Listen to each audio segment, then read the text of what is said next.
এ ধরনের অঙ্ক এমসিকিউ প্রশ্নে আসলে মাত্র কয়েক সেকেন্ডের মধ্যে তোমরা সমাধান করতে পারবে।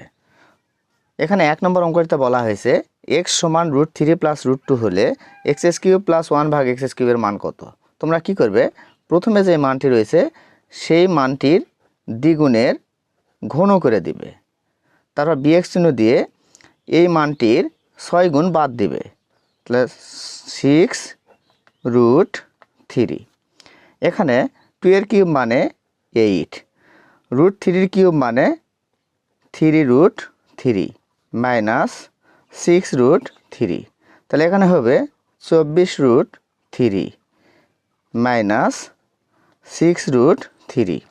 তাহলে 24√3 থেকে 6√3 বাদ দিলে পাওয়া যাবে 18√3। তাহলে অঙ্কটির উত্তর হবে 18√3।